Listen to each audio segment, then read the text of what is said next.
بسم الله الرحمن الرحیم. با سلام خدمت همه شما خوبان و گرامیان. امید که لباس صحت و عافیت را به تن داشته باشین.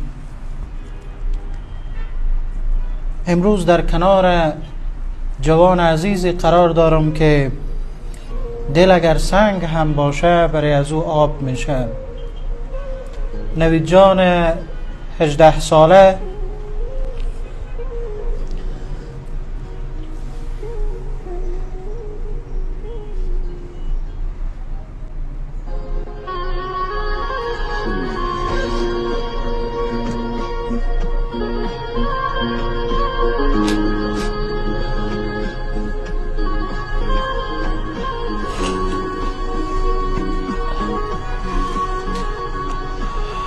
من امیدوار هستم که به لطف الله سبحانه و تعالی راه برای تداوی این جوان عزیز پیدا بشه.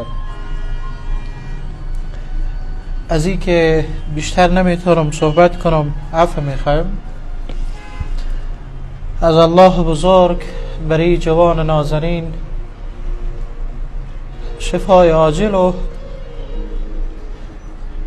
کامل را خواهان هستم و دعا میکنم که الله بزرگ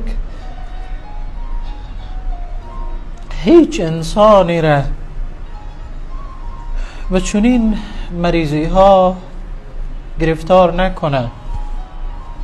این جوان یک پدر ریش سفید و کهنسال داره و متاسفانه کدام برادر کلان و کدام کسی دیگر را هم نداشته که به فکر تداویش بشند و توان مالی و اقتصادی هم نداشتند که او را از ولایتشان کاپیسا برای تداوی در یک جای درست انتقال بدن.